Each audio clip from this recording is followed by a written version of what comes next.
안녕하십니까. 공작가TV 그레이트 게임 최소영입니다. 멀리서 원근 각지에서 저희 방송을 애청하시는 모든 시청자분들께 감사의 인사를 전해 올립니다. 오늘은요, 이제 봄을 맞이하여서 서서히 대지의 기운은 떠오르고 있는데, 주변을 아무리 돌아보아도 우리 국민들이 즐거워할 만한 그런 일들이 별로 보이질 않습니다. 그래서 조세 관련한, 즉 우리의 그 징세가 너무 과도하게 많은 측면이 있어서 이 조세 제도를 여하히 개선시키고 또 발전시켜 나갈 수 있을 것인지, 오늘 제목은 조세 공산주의, 의료 공산주의라는 제목으로 말씀을 전할까 합니다. 부제목으로 조세 공산주의와 조세 의료 공산주의에 물든 대한민국이다, 이는 이야기입니다. 그래서 이 왜 제가 조세 공산주의라고 얘기하고 또 의료 공산주의라고 하면요, 오늘 제가 전해드리는 말씀을 들어보시면 아마 충분히 이해가 가실 겁니다. 자, 요즘에 각종 세금, 4대 보험료, 공공요금, 물가, 이런 것들이 한꺼번에 너무 많이 오르고 있죠. 당연히 우리 국민들의 삶이 팍팍해지고 어려워지고 있습니다. 자, 너무 이렇게 국민들의 생활이 힘들게 되니 정부에서 무상복지한다고 하면서 보조금을 나눠준다고 하면 이러한 말들이 반갑게 들립니다. 그런데 사실은요, 이 말이 거슬리고 거북해야 됩니다. 이 모든 것들이요, 조세 공산주의 때문에 발생하는 일입니다. 즉, 각종 세금, 준조세, 4대 보험에 다 포함되죠. 또 공공요금, 물가 등을 올려서 주권자인 국민을 가난하게 만듭니다. 그리고 정부의 보조금에 연명해서 살아가도록 이렇게 만들면 국민들을 노예화하게 되는 것입니다. 국민을 노예화하는 이런 전략인 것입니다. 자, 주권자인 국민의 돈을 쓸 수 있는 자유, 또 돈을 쓸 수 있는 권리, 즉 소비 주권을 빼앗아가고 국민을 노예로 만들면서 부정선거로 당선된 정치인들이 정부를 구성하고 또 거기에 기생하고 있는 서울법대 출신의 판사검사들, 또 서울대학교 출신 공무원, 언론인, 학자 등이 야합해서 전 국민의 40%가 노예가 되었던 조선시대, 즉 중세 봉건시대로 회귀하고자 하는 것이 바로 이 조세 공산주의인 것입니다. 이것은 보수 정권과 좌파 정권에서 연속성을 가지고 줄곧 진행되어 왔습니다. 보수 정치인과 좌파 정치인들이 한 통속이라는 뜻입니다. 서울대학교 출신 공무원들은 정권이 바뀌어도 지속적으로 계속 출세를 하고 있으니 모두가 공범이라고 해야 하겠습니다. 이런 전략은 유대 금융 자본을 등에 업은 각국의 글로벌리스트, 딥스테이트들이 개별 국가와 개별 민족 문화를 해체하여 세계 단일화 정부를 만들기 위한 공작의 일환인 것입니다. 국내에서 중산층을 어떻게 무너뜨려서 노예로 만드는지를 말씀을 드리겠습니다. 헌법 제23조 제1항은 모든 국민의 재산권은 보장한다라고 되어 있습니다. 국민들께서 부동산을 구매하실 때에 이미 취등록세를 모두 내셨기 때문에 매년 정부에서 토지 사용료를 낸다는 1인 종부세는 위헌인 것입니다. 헌법에 명시된 사유재산을 정부가 임의대로 약탈해가는 것이 바로 종부세라고 해야 되겠습니다. 자, 종부세는 부동산 주인이 정부에 월세를 내는 중국 공산당의 토지 공유제의 한국식 표현에 불과한 것입니다. 추미애가 노래를 부르고 또 추미애가 그렇게 노래를 부르면서 다녔고 동시에 중국식 토지 공개념을 노무현 때 시행했던 것이 바로 이 종합부동산세, 종부세인 것입니다. 증여세, 상속세, 양도세 또한 같은 맥락이라고 보셔야 합니다. 여러분들께서 재산을 형성하시는 과정에서 각종 세금을 이미 모두 내셨습니다. 또 내가 내 재산을 내 마음대로 자식에게 주거나 형제에게 주거나 남에게 주거나 그런 것들은요, 정부가 절대로 관여할 바가 아닌 것입니다. 자, 그럼에도 불구하고 우리는 그렇지가 못하죠. 이것 또한 개인의 사유재산을 인정하지 않는 위헌적인 요인이라 하겠습니다. 자, 상속세 또는 상속세 또한 정부가 내 형제도 아닌데 부모님 유산 중에 최대 50%포인트까지 가져가는 것은요, 이 세금이 아닙니다. 약탈입니다. 약탈. 자, 상속을 3번만 하면은요, 국민은 알거지가 될 겁니다. 멀쩡한 기업을 상속세를 내기 위해서 팔아야 하고, 이렇게 상속을 3번 정도 하고 나면요, 그 남은 돈 또한 정부가 다 가져가게 되니 결국 국민은 빈털터리가 되는 것이죠. 자, 국민들이 납득하지 못하는 세금을 만들어 놓고 국민들이 거짓말을 하게 만들고 또 세금을 못 내면 결국 범죄자로 전락하게 되는 것입니다. 자, 이런 식으로 중산층을 무너뜨리면서 정부의 보조금에 의존하여 살게 만들면 국민들이 그냥 노예가 되고 마는 것입니다.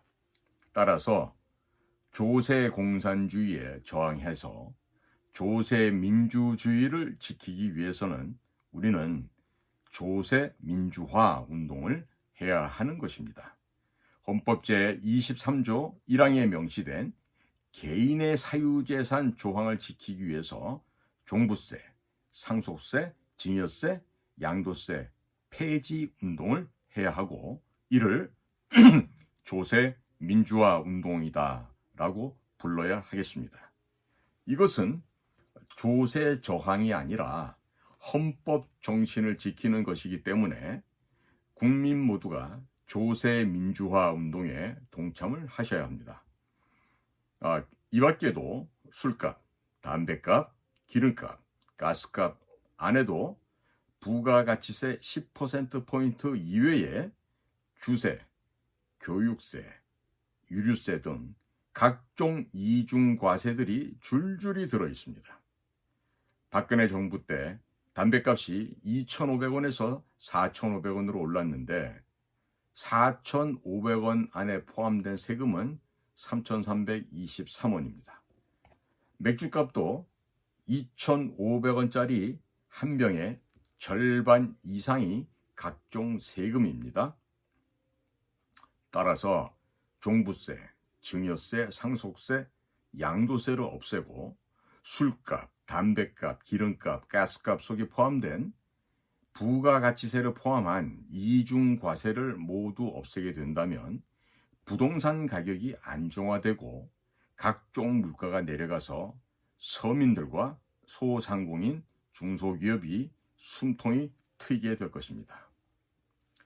시중에 돈이 풀리기 시작하면 일자리가 생길 것이고 청년들이 결혼을 하게 됩니다. 그러면 자연스럽게 자녀를 출산하게 될 것이고 또 동시에 출산율도 올라가게 될 것입니다. 예를 들어 종부세가 1,000만 원이 나오면 집주인은 전세를 내놓을 때 세금 1,000만 원을 얹어서 내놓기 때문에 결국 손해를 보는 사람들은 집주인이 아니라 서민인 것이죠. 또 부자들에게 세금을 많이 걷어서 서민복지에 사용한다는 정부의 설명은 앞뒤가 맞지 않는 새빨간 거짓말이다라고 해야 되겠습니다. 매년 종부세가 올라가게 되면 전세를 내놓을 때 매년 전세값이 올라가니 겁에 질린 서민들은 무리하게 대출을 받아서라도 집을 사게 되는데, 경제가 안 좋아지거나 대출 금리가 올라가게 되면 결국 대출 이자를 못 갚아서 집을 은행에 빼앗기거나 큰 손실을 보면서 부동산을 내다 팔아야 합니다. 이 과정에서 중산층이 완전히 괴멸되고 정부의 보조금을 타먹는 노예 상태로 전락하게 되는 것입니다. 이들에게 보조금을 주려면 계속 세금을 더 많이 걷어야 하니 기업과 부자들은 한국을 떠나고 한국에는 노예화된 서민들만 남게 되는 것입니다. 결국 정치인과 공무원들만 좋아지는데 그 정치인들은 부정선거에 의해서 당선이 되고 있으니 조선시대 양반과 다름없는 지위를 갖게 되는 것입니다. 또 각종 악법을 만들고 안정성이 검증되지 않은 주사약을 강제로 맞게 하는 등의 온갖 더러운 일은 출세지향적인 서울대학교 출신 공무원들이 하도록 만들게 되면 이승만 대통령께서 건국하신 자유대한민국은 조선시대의 산농공상 시대로 회귀하게 되는 것입니다. 헌법과 교과서에서 자유를 삭제하면 완전하게 공산주의 국가가 되는 것이고, 헌법에 국민 대신에 사람을 삽입하게 되면 세계 단일 정부의 중추적인 국가가 되는 것입니다. 이것이 중앙일보의 홍석현 회장과 여시제가 말하던 리셋 코리아이고, 유대 금융자본가들이 말하는 그레이트 리셋입니다. 오늘 제가 하는 이 영상물은, 이 방송은 SNS로 널리 퍼뜨려 주시기를 바랍니다. 국민들께서 노예 상태에서 깨어나야 세상을 바꿀 수 있지, 대통령 한 명 바뀌었다고 해서 세상이 바뀌는 것은 결코 아닙니다. 20, 30대 신혼부부들이 영혼까지 끌어모아서 부동산을 구매했는데 최근에 대출 금리가 올라가고 있으니 줄줄이 부동산을 포기하고 있습니다. 이들이 죽을 때까지 벌어서 이자를 갚아야 하니 노예로 전락하게 된 것입니다.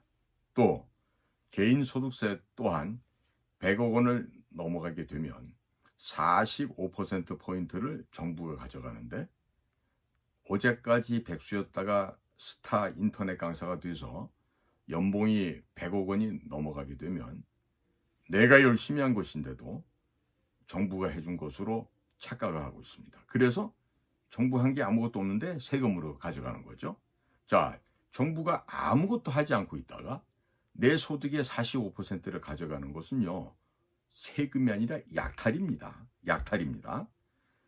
그래서 우리는 조세 공산주의에 맞서서 조세 민주주의를 지키는 조세 민주화 운동을 이제부터 시작해야 될 것으로 믿습니다. 저 또한 여기 적극적으로 앞장을 서고 참여를 하도록 하겠습니다. 또 문재인 정권 때 법인세를 지방세 2.5%포인트 포함하여 27.5%포인트까지 인상시켰습니다. 그리고 52시간 근로제를 시행하고 최저임금을 급격하게 올렸고, 민노총의 불법 폭력 집회를 모두 방치하여 기업들이 모두 해외로 떠나버렸습니다.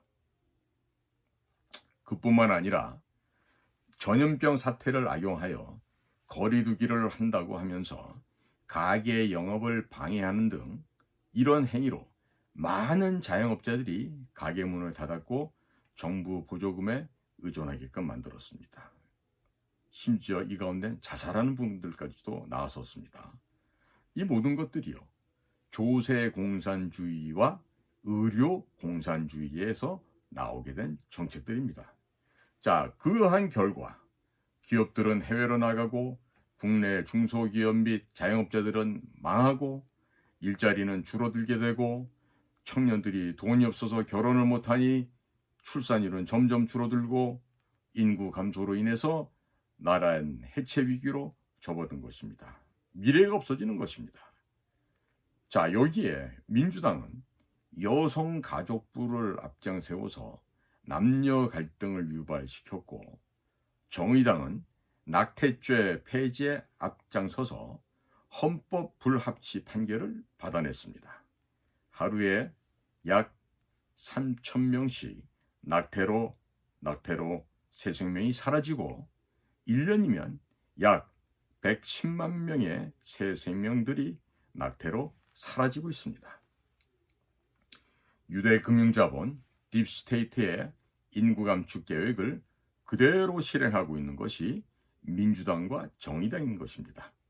그리고 싸우는 척하면서 들러리를 서주는 것이 국민의힘인데 국민의힘은 2009년에 중국 공산당과 업무 교류 협약을 맺은 중국 공산당의 하부 조직이지 결코 보수 정당이 아닌 것입니다. 국민 여러분들께서 국민의힘당이 보수 정당이라고 생각하시면 큰 착각이시고 큰일 날 생각이십니다. 그렇다면 조세 공산주의가 미국과 유럽을 어떻게 망가뜨렸는지 잠시 말씀을 전해드리겠습니다. 그들이 만든 기관들 중에 영국의 정보기관인 MI6, 미국 정보기관인 CIA, 미국 연방준비제도 이사회 FRB 등이 있습니다. 미국 연방준비제도 이사회 FRB는 한국은행과 같은 미국의 국책은행이 아닙니다.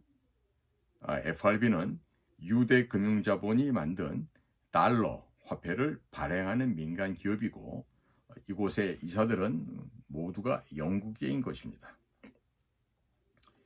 미국 정부가 전쟁을 하면서 FRB에서 전쟁 자금을 빌려오면서 그에 대한 이자를 지급하게 됩니다.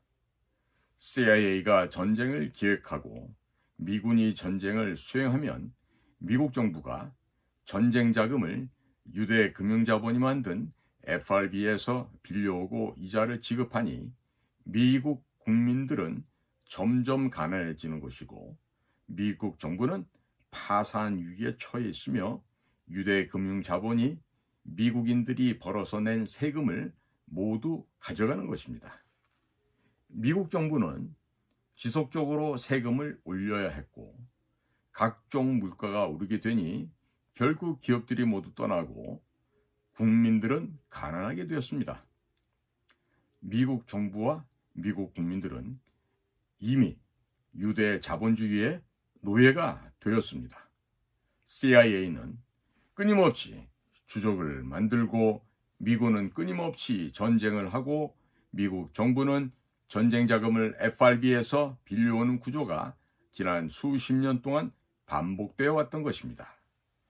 정보기관 안에는 늘 선과 악이 함께 공존하고 있습니다. MI6나 CIA, 미군 안에도 국가에 충성하는 사람들이 많이 있습니다만 반면에 또 악한 사람들도 일부 존재하고 있습니다.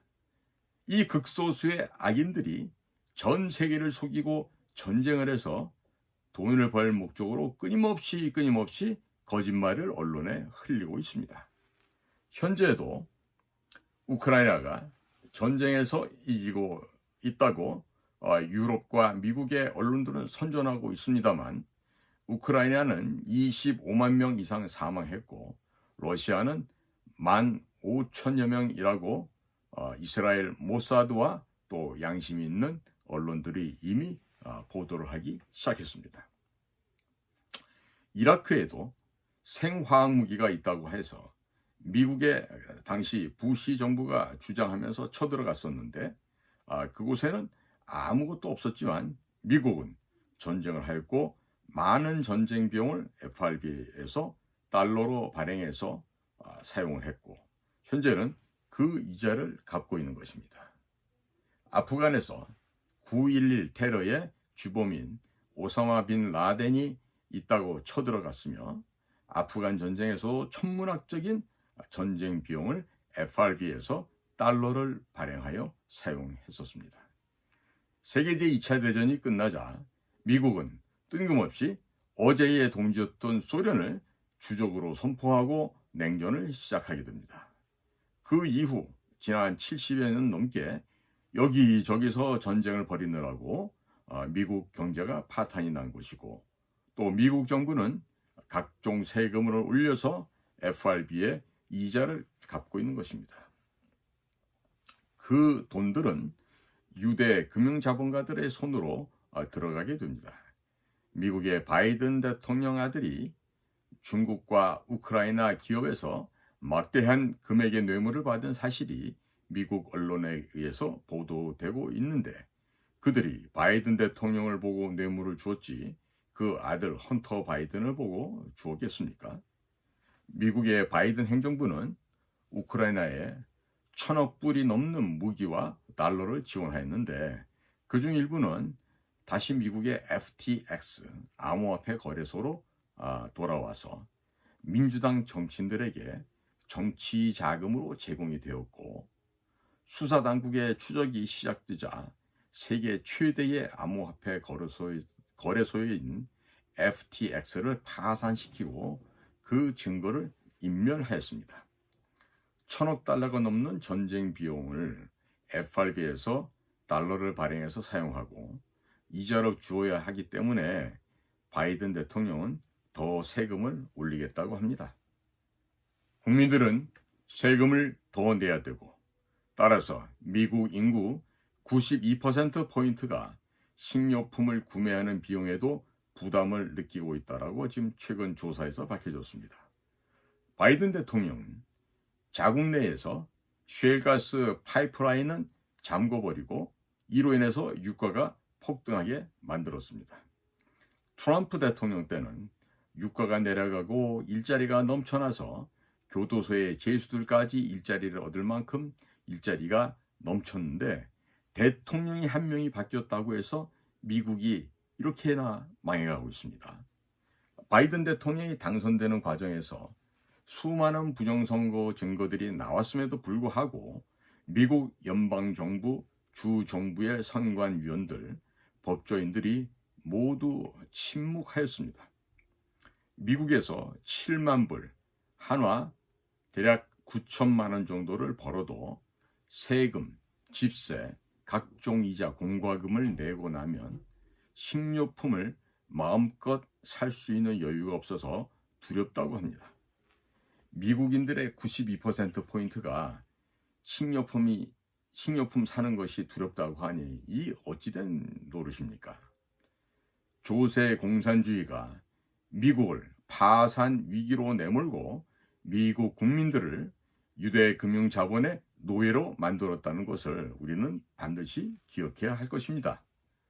러시아가 우크라이나를 폭격하도록 유도하기 위해서 우크라이나에 생물 화학 무기 연구소를 설치했다고 미국의 우크라이나 차관보가 2022년 초에 미국 의회 청문회에 나와서 밝혔고, 이를 미국의 폭스뉴스가 보도한 사례가 있었습니다. 이미 유대 금융 자본에 의해서 장악된 미국의 바이든 행정부와 유럽 각국의 정상들은 지속적으로 우크라이나에 무기를 제공하면서 전쟁을 장기전으로 끌고 가는데, 이렇게 되면 전 세계 국민들이 기름, 가스, 식료품 등을 구매하는 데 있어서 더 많은 돈을 지불해야 하고 가난하게 되어지는 것입니다. 미국의 FRB는 강달러를 유지하면서 계속 금리를 올리고 있는데, 각국들도 함께 금리를 올려야 하니 각종의 대출 이자가 올라가게 되고, 부동산 대출이 많은 중산층은 줄도산할 수밖에 없는 현실인 겁니다. 이렇게 해서 각국의 중산층을 모두 무너뜨려서 정부 보조금을 타먹는 노예로 만들고, 교육을 마비시키고 전통 문화를 없애버리며 의료 공산주의를 시행하게 되면 전 세계를 유대 금융자본의 소나기에 들어갈 수 있게 되는 것입니다. 거기에다가 디지털 화폐까지 도입을 하면 유럽에 앉아서 서울의 어느 지역이든지 간에 서울에 사는 사람들의 현금이 얼마가 있는지까지 알 수 있게 되는 것입니다. 이런 시스템을 구축하는 것이 그레이트 리셋이고, 한국 내에서 이를 추종하는 세력들이 서울대 출신의 정치인, 국민의힘, 더불어민주당, 정의당, 서울대 출신 공무원, 천주교 정의구현 사재단, 세계교회협의회 WCC, 한국기독교협의회 NCCK, 또 세계복음주의연맹 WEA, 원불교, 여시제 등 수많은 단체들이 여기에 자리를 잡고 있습니다. 각 단체에서 일하는 실무자들은 자신들이 무엇을 하고 있는지, 자신들의 상급 기관의 수장이 어느 단체에서 어떤 활동을 하는지, 북한을 왜 다녀오는지, 북한 가서 무엇을 했는지 등 아무것도 모르고 있는데, 각 단체의 수장들은 자신들이 무엇을 하는지 잘 알고 있을 겁니다. 자, 게다가 김대중 정권 때부터 조선족을 한국으로 끌어들이기 위해서 18가지 특혜를 주었고, 여성가족부를 만들어서 남성과 여성이 서로 싸우게 만들었고, 차별금지법, 국가인권계획, 평등법 등을 만들어서 동성애자들을 우대하였습니다. 동성애자들을 홍위병으로 쓴 것입니다. 헌법 제36조 1항에는 혼인과 가족 생활은 개인의 존엄과 양성의 평등을 기초로 한다고 되어 있습니다.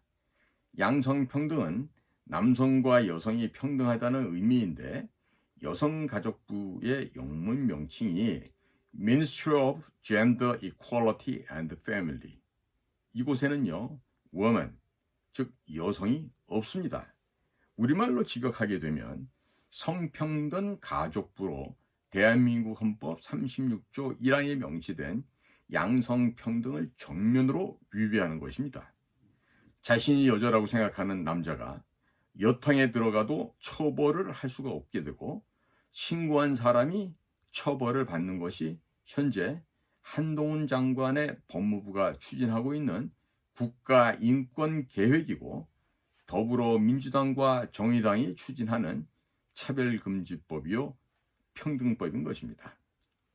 한동훈 장관 밑에 있는 서울대교 출신 법무부 공무원들이 정권에 상관없이 유대금융자본의 어젠다를 그대로 실행하고 있는 것입니다. 자, 차별금지법, 평등법이 통과된 영국과 유럽을 한번 살펴보시고, 또 미국의 각 주를 한번 살펴보시죠.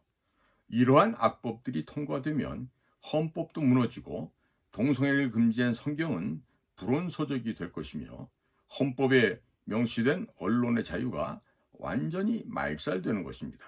또 교육부 산하의 교육위원회에서 교과서를 개정하는 것을 한번 살펴보시기 바랍니다. 교과서에서 자유를 빼고 동성애가 좋은 것이며 사회주의, 공산주의가 좋은 제도라는 것을 아주 교묘하게 학생들을 가르치고 있습니다. 우리의 자녀들에게 딥스테이트의 어젠더를 교육시키고 있는 것이 바로 서울대교 출신 교육위원들이고, 또 그러한 자들이 가장 많이 포진하고 있습니다.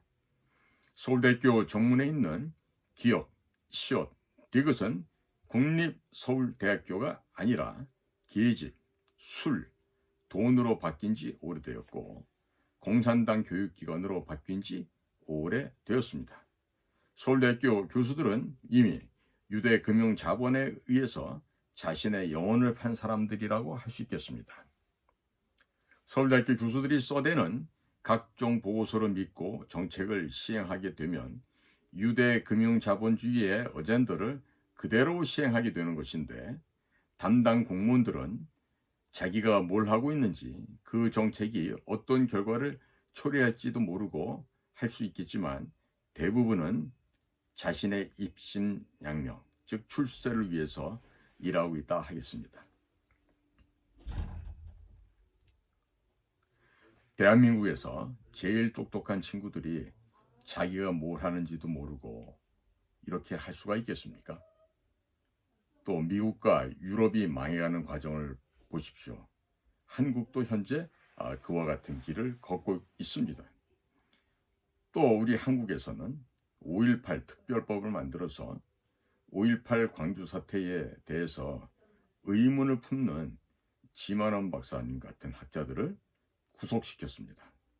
학문적인 자유와 언론의 자유가 짓밟히고 있는데 서울법대 출신의 교수들과 판사, 검사들은 단 한마디도 하지 않고 있습니다.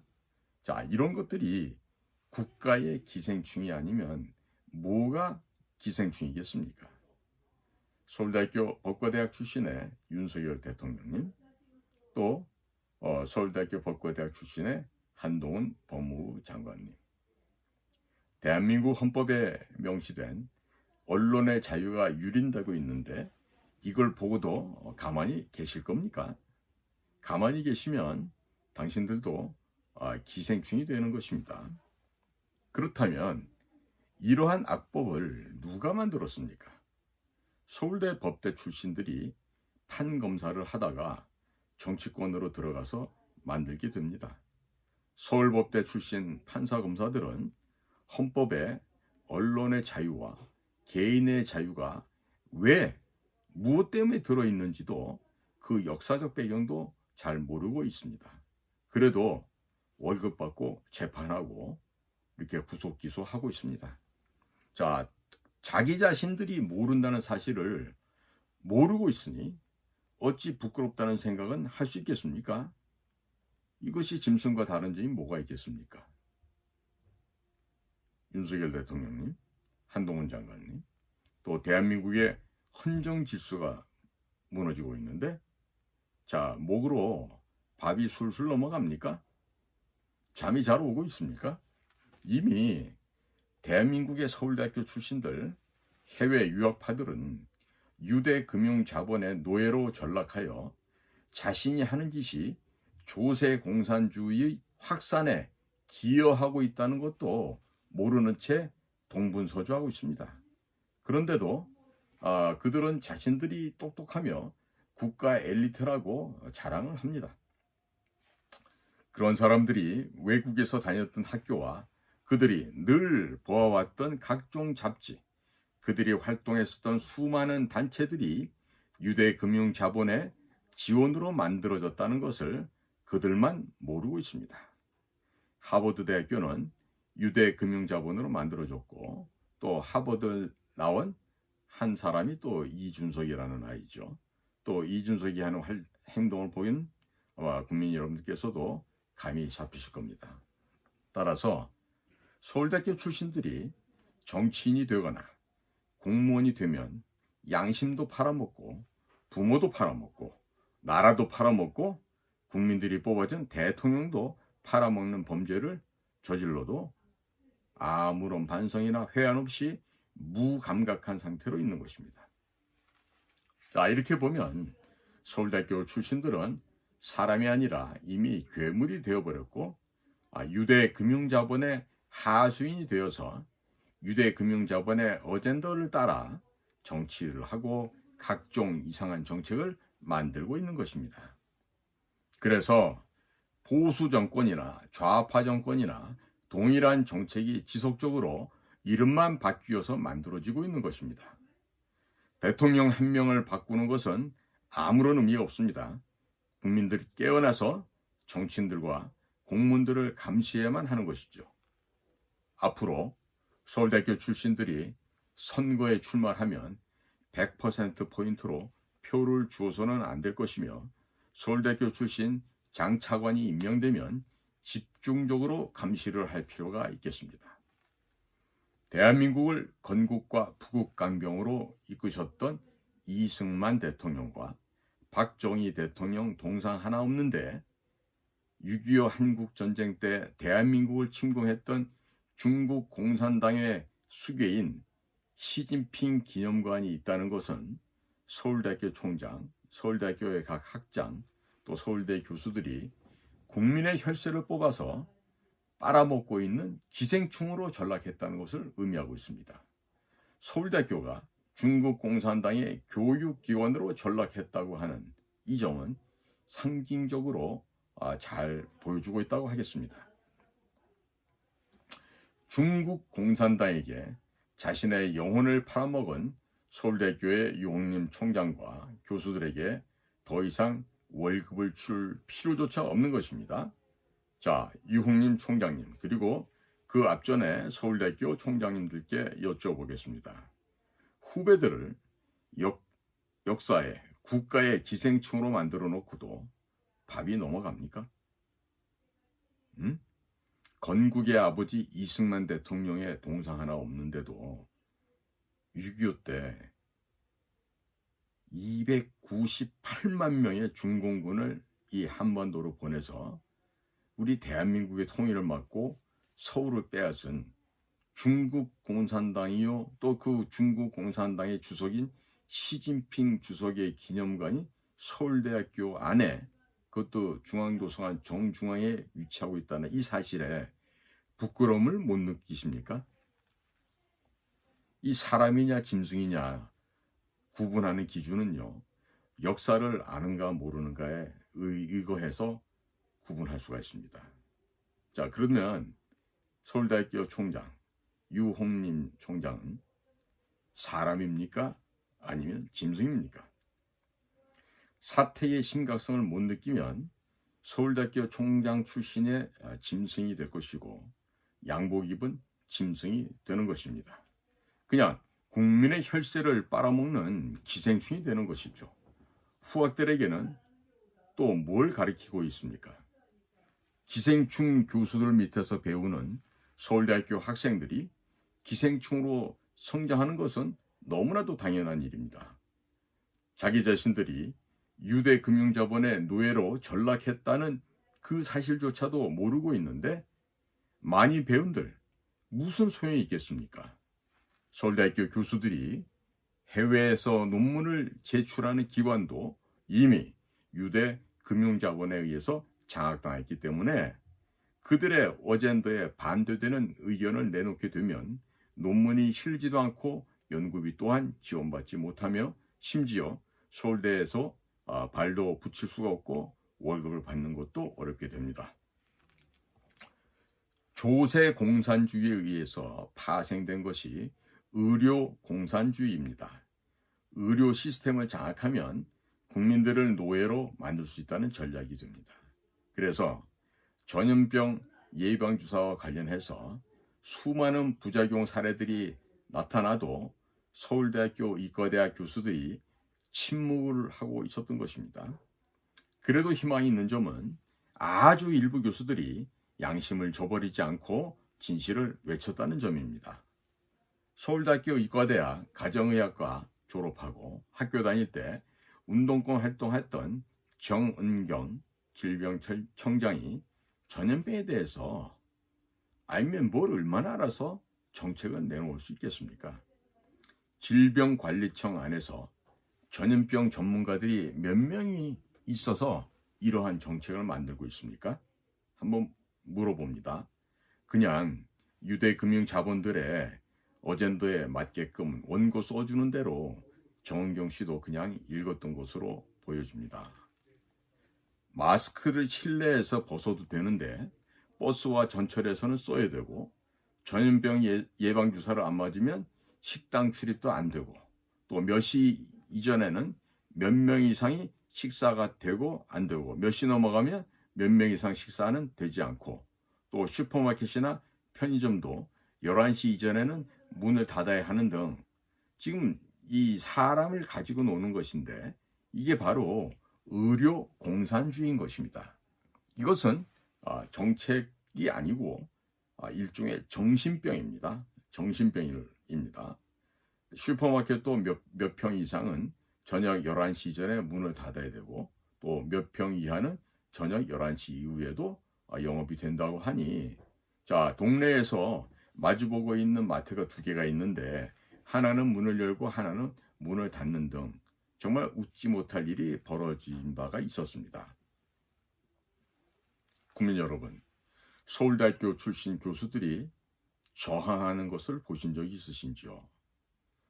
전염병이 퍼지게 되면 약을 하나 만들기 위해서 최소 10년 이상 임상 실험을 하는 것이 상식인데도 전염병이 퍼지자마자 예방 주사액이 나왔다고 한다면 상식적으로 안전성을 의심하는 논문이 줄줄이 쏟아지는 것이 정상 아니겠습니까? 자, 이런 때도요, 그 잘났다고 하는 서울대학교 의과대학 출신의 의사들, 교수들이 단 한마디도 하지 않았습니다. 왜냐하면 정부에서 전염병 주사 한 대 놓을 때마다 2만 원 이상의 접종비를 주게 되니 돈벌이가 쏠쏠했을 것입니다. 또 제약회사에서 연구비를 받으려면 침묵해야 하지 않겠습니까? 이것은 서울대학교 출신들이 더 이상 국가의 엘리트도 아니고 똑똑하지도 않으며 뛰어나지도 않고 보편적인 양심도 없는 기생충, 괴물로 전락했다는 증거이기도 합니다. 이미 그들은 유대 금융자본의 하수인으로 전락해버린 것입니다. 조국 사태가 일어났으면 전체 서울대학교의 교수들이 들고 일어나서 조국을 해임하라고 난리를 쳤어야 정상이 아니겠습니까? 그런데 그런 일이 없었죠. 문재인 정권은 조세 공산주의와 의료 공산주의를 제대로 실천을 하였고, 그러한 결과 중소기업, 소상공인, 교회 등이 많이 문을 닫고 폐업을 하게 되었습니다. 현재 김규현 국가정보원장은 종교가 특이하게도 몰몬교로 되어 있는데, 몰몬교를 유대 금융자본인 프리메이슨이 만든 것을 우리 김규현 원장님은 알고 계시는지요? 또 김규현 국정원장님은 자기 자신이 프리메이슨의 어젠더에 놀아나고 있다는 것을 단 한 번도 깨달은 적은 없으신지 문의합니다. 혹시 유대 금융자본이 윤석열 대통령을 감시하라고 지령을 내렸던 것은 아닌지 한번 반문을 하게 됩니다. 박근혜 대통령 당시 외교부에 있다가 갑자기 국가안보실 제1차장, 제2차장을 하셨는데, 박근혜 대통령이 예수회가 만든 서강대학교를 졸업을 했고, 김규현 국정원장님은 예수회랑 아무런 상관이 없으신지 문의를 하지 않을 수가 없네요. 중국 공산당 전승절에 박근혜 대통령이 가실 때 왜 안 맞고 뭐 하셨습니까? 중국 공산당과 예수회가 사실상의 한 몸이 되었는데 김규현 원장님께서는 아무런 관계가 없으신지요? 로마 교황청, 예수회, 일루미나티, 프리메이슨, 로스트라일드, 시티 오브 런던, 워싱턴 DC, 또 로마 바티칸, 교황청, 이와 같은 이름들은 서로 다르지만 이 단체들의 공통점은 유대 금융자본에 의해서 모두 접수되었다고 하는 점입니다. 이들이 추구하는 그레이트 리셋, 세계 단일 정부가 실행되려면 각 나라의 경제, 국방 안보, 전통 문화가 모두 말살되어야 합니다. 각 나라와 각 민족을 무너뜨리기 위해서는 각 나라의 중산층을 무너뜨려야 하고, 그러기 위해서 각종 세금을 계속 인상시키며 교육을 장악하여 인문학, 종교, 민족문화 등에 대한 교육을 없애버려서 국민들을 중장기적으로 짐승으로 만들 필요가 있는 것입니다. 1923년 3월 태평양 잡지에 당시 대한민국 임시정부 이승만 대통령께서 공산당 당부당이라는 글을 게재하신 바 있습니다. 자유롭게 되기를 원하는 인간의 본성을 억압하는 것이 공산주의다 라고 공산주의에 대한 정의를 내리셨고요. 재산을 나누어 가지자는 공산주의자들의 주장에 대해서는 사람들이 모두 게으른 가난뱅이가 될 것이다 라고 말씀하셨습니다. 자본가를 없애자는 공산주의자들의 주장에 대해서는 지혜와 상공업 발달이 정지될 것이다 라고 말씀하셨고, 종교를 혁파하자라고 하는 공산주의자들의 주장에 대해서는 덕과 의가 타락한다고 말씀하셨습니다. 또 정부와 군사 그리고 국가 사상을 다 없애고 소련만 믿으면 된다는 공산주의자들 주장에 대해 이승만 대통령께서는 결국 배반당할 것이다 라고 말씀하셨습니다. 자, 그런데 100년 만에 대한민국 사회와 미국 그리고 전 유럽이 공산주의에 의해서 먹혀버렸다고 해도 과언이 아닙니다. 이제는 조세 공산주의와 의료 공산주의에 맞서서 국민 모두가 싸워야 할 때고, 기존의 두 정당을 모두 용도 폐기하고 새로운 정당을 만들어서 국가와 민족의 정통성과 헌법 정신을 지켜야 할 때라고 생각합니다. 다시는 종의 멍에를 매지 말자는 이승만 대통령의 유언을 우리 국민 모두가 지키려고 노력해야 할 때입니다. 경청해 주셔서 감사합니다. 고맙습니다.